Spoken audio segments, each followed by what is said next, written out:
everyone. So let's move to the next question of this Google coding interview series. So yeah, the question is longest common prefix in an array. Given an array of n strings, find the longest common prefix among all strings present in the array. So question बहुत easy है understand करने के लिए. सो या let's understand the question. से कि question क्या कह रहा है कि हमें लॉन्गेस्ट कॉमन प्रीफिक्स फाइंड करना है इन एन एरे. तो क्या है, हमें एक एरे दे रखा है जैसे उसमें एलिमेंट्स है एक हेलो, एक हेल और एक HEL. सो हमें क्या करना है, हमें लॉन्गेस्ट कॉमन प्रीफिक्स देखना है. तो प्रीफिक्स क्या होगा, मतलब हमेशा स्टार्ट से ही स्टार्ट करना है और कॉमन प्रीफिक्स मतलब सबका वो सेम होना चाहिए, राइट. सो जैसे शुरू में इसमें भी एच है, इसमें भी एच है, इसमें भी एच है. तो इसकी काउंट कितनी हो गई, ये हो गया 1, राइट.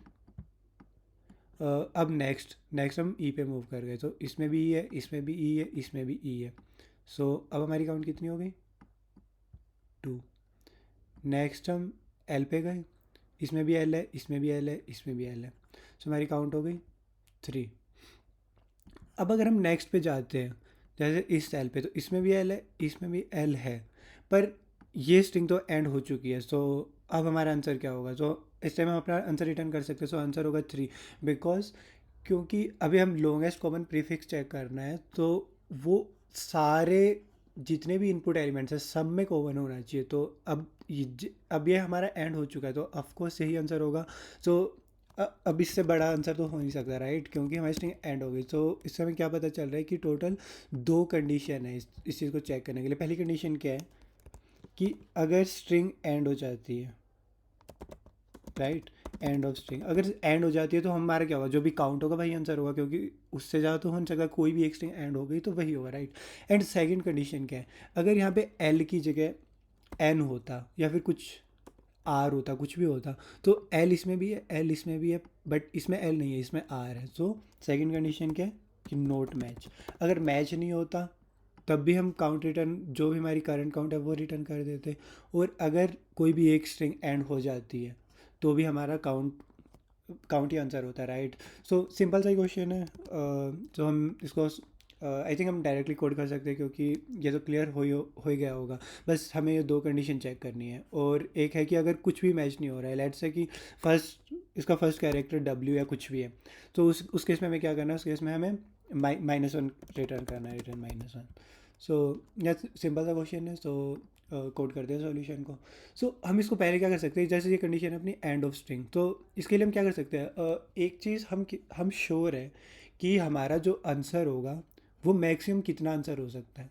हमारा आंसर मैक्सिमम हो सकता है इस पूरे एरे में जो भी एलिमेंट्स हैं उनमें से मिनिमम लेंथ है जिस एलिमेंट की. जैसे इसकी लेंथ है 5, तो हमारा आंसर 5 हो सकता है अगर बाकी की लेंथ 4, बाकी की सबकी लेंथ 5 हो या उससे बड़ी हो. जैसे अब इसकी लेंथ 4 है तो इतना हमें पता है कि 5 आंसर नहीं हो सकता, 4 हो सकता है. और इसकी लेंथ 3 है, तो मिनिमम एलिमेंट की लेंथ कितनी है, वो है 3. सो हमारा मैक्सिमम आंसर 3 हो सकता है, बट हम श्योर नहीं है कि होगा नहीं, बट 3 से ज़्यादा नहीं होगा. तो हम क्या करते हैं कोड के लिए, पहले सबसे पहले यही कर लेते हैं कि मिनिमम लेंथ ही निकाल लेते हैं, राइट. सो इसको सबसे पहले minimum length equal to float of infinity and just traverse करते हैं एरे पे. For a in array minimum ML equal to minimum of ML comma length of a, this current element, right. A में अभी हमारी ये पूरी string आ रही है, सो इसके लेंथ, तो बस हमारे पास ML आ गया, राइट. तो अभी हम क्या करते हैं, हमें रिज़ल्ट रिटर्न करना है. तो हमें रिटर्न करना है जो भी कॉमन प्रीफिक्स है, लॉन्गेस्ट कॉमन, ठीक है. तो हम क्या कर सकते हैं, उसके लिए एक वेरिएबल ले लेते हैं, result is equal to empty string, और इसमें हम ऐड करते जाएंगे, राइट, जैसे ट्रेवर्स करेंगे. तो अभी हम क्या करते हैं, हम ट्रेवर्स करना शुरू करते हैं. अभी हम क्या करें, पहली स्ट्रिंग जैसे इस पहला एलिमेंट है जो एरे का, उसकी पहली वैल्यू लेंगे और फिर उसको बाकी सबकी पहली वैल्यू के साथ चेक करेंगे, राइट. फिर सेकंड लेंगे, उस सेकंड को बाकी सबके साथ चेक करेंगे. तो क्या करना है, for I in range of for I in range of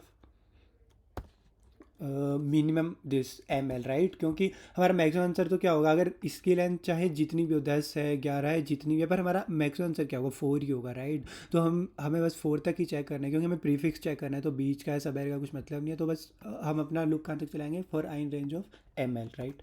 and current, अभी करंट क्या एलिमेंट है जो अभी ये फर्स्ट वाला क्या कैरेक्टर है, तो हम करंट में क्या डालेंगे, current equal to this array of zero of आई।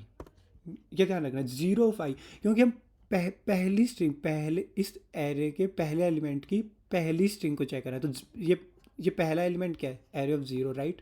और इसकी पहली वैल्यू क्या होगी, जी। तो आई में अभी हमारा क्या ज़ीरो, फिर वो एम एल, फिर वो एम एल प्लस प्लस होगा, सो फिर उसमें ई आएगा, ठीक है। सो अभी हमारा करंट में इस पहले एलिमेंट का जी है, राइट। और अब हम क्या करेंगे, इसको अब हम इन बाकी सब वैल्यूज़ के साथ चेक करेंगे। सो क्या करना है, for J in range of 1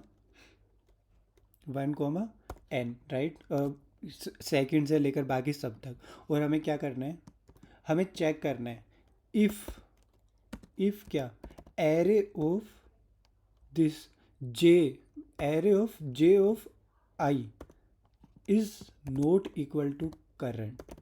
अगर ये पहली कंडीशन अगर मैच नहीं होते तो हम क्या करते हैं, तो हमें पता है कि अब हमें लूप को ब्रेक कर देना है, राइट, क्योंकि अब वो मैच नहीं हो रहे। ये कंडीशन है ना कि या तो एंड ऑफ स्ट्रिंग या फिर नोट मैच। तो जैसे ही नोट मैच हो उसी टाइम हमें अपना आंसर रिटर्न कर देना है, राइट। तो यहाँ पे हम एक वेरिएबल डिफाइन कर सकते हैं मैच, जो इनिशियल में होगा ट्रू। और जैसे ही अगर ये मैच नहीं है तो हम इसको क्या कर देंगे, match equal to false, right. और ये यहाँ पे क्या चेक कर रहा है, array of J of I not equal to current. तो जे में भी क्या है, 1। तो एरे ऑफ जे क्या है, गिग्स फर्स्ट एलिमेंट को पॉइंट कर रहा है, राइट, गिग्स को। और आई में क्या है, 0। तो ये भी इसके 0th को चेक कर रहा है। तो जी नॉट इक्वल टू जी हम ये चेक कर रहे हैं। अगर इक्वल है तो कोई, फिर वो जे प्लस प्लस हो जाएगा। फिर वो इस गीक को चेक करेगा, राइट। फिर वो क्या करेगा, फिर जे की वैल्यू हो जाएगी 2। तो array of two is this geek. And array of 2 आई की वैल्यू अभी भी 0 है, तो 2 ऑफ 0 जी। सो फिर इस जी को इस पहले के साथ कंपेयर करेगा, ऐसे करके फिर वो नेक्स्ट वाले के साथ करेगा, राइट। और फिर जैसे ही ये पूरा एन तक हो जाएगा तो फिर आई की वैल्यू फिर से इंक्रीज हो जाएगी, फिर वो ई को लेगी और ऐसे ऐसे करके चलेगा। तो अभी हम क्या करें, मैच इक्वल टू फॉल्स। तो जैसे ही वो मैच नहीं होता तो फॉल्स, और लूप को क्या कर देना, ब्रेक, राइट।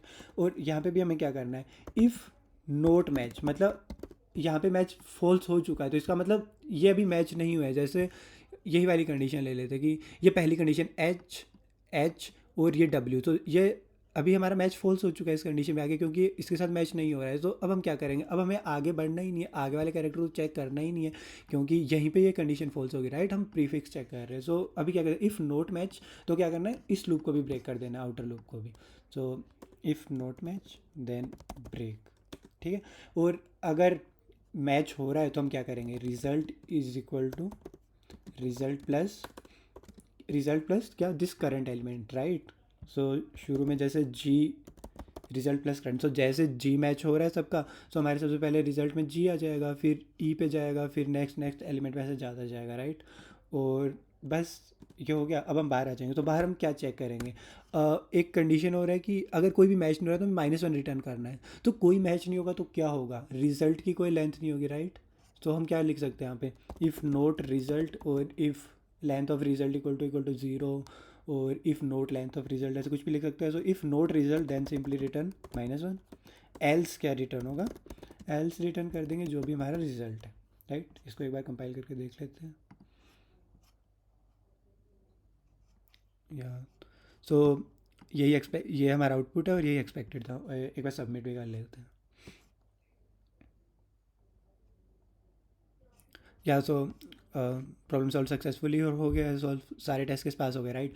सो अभी हम एक बार इसको फिर से वॉक थ्रू कर लेते हैं कि क्या करा हमने। सबसे पहले एम एल मिनिमम एलिमेंट की लेंथ निकाल ली, और वो अब क्लियर ही है क्यों निकाली है, क्योंकि मैक्सिमम आंसर यही हो सकता है।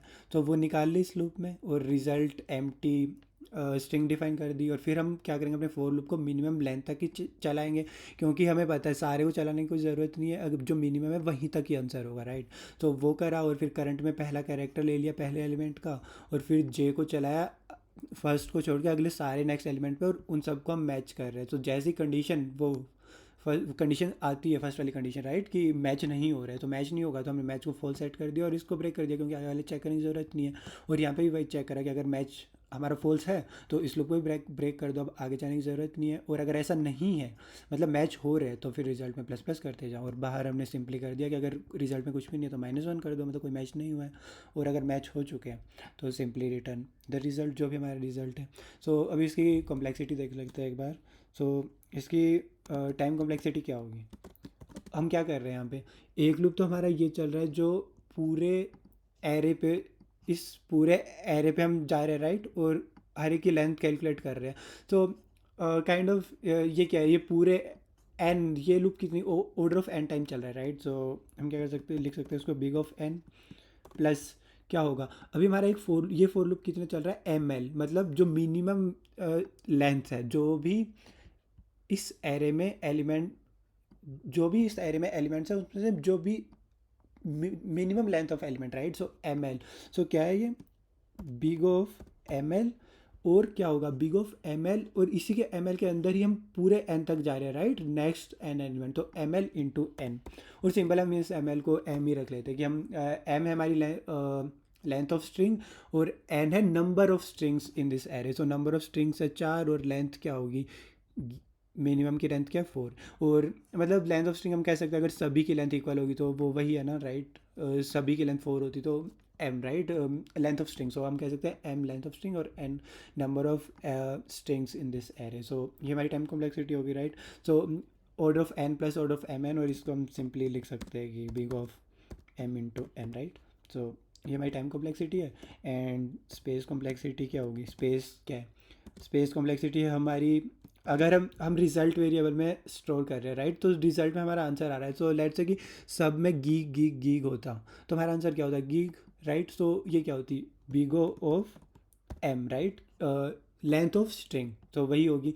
या फिर अगर हम इस चीज़ को नेगलेक्ट कर दें तो बिग ऑफ वन कह सकते हैं रिजल्ट, और अगर रिजल्ट इसको इंक्लूड करना है तो बिग ऑफ एम राइट। सो या ये सिंपल सा सॉल्यूशन था, बट इस प्रोग्राम का एक और सॉल्यूशन भी है यूजिंग ट्राई। सो वो भी यू शुड ऑल्सो ट्राई कि ट्राई से हम इस प्रॉब्लम को कैसे सोल्व कर सकते हैं। सो ट्राई में क्या होगा कि ट्राई में हमें पहले एक ट्राई स्ट्रक्चर क्रिएट करना होगा। सो उसमें ये सारे एलिमेंट ट्राई में सारे इंसर्ट करने पड़ेंगे, बट ट्राई का थोड़ा डिसएडवांटेज क्या है कि उसकी स्पेस कॉम्प्लेक्सिटी भी order of M into N है, और टाइम कॉम्प्लेक्सिटी भी order of M into N है। तो ये अप्रोच एफिशिएंट है थोड़ी, बट अगर इंटरव्यूअर ट्राई से भी कह दे तो हमें वो भी सोल्यूशन देखना चाहिए। सो मैं भी उसका मैं उसकी एक वीडियो रिकॉर्ड कर लूँगा, and you can also try it by yourself कि ट्राई कैसे इंप्लीमेंट कर सकते हैं। एंड अगर आपको वीडियो सोल्यूशन चाहिए so you can ask in the comment. So या thanks for the watching, bye bye.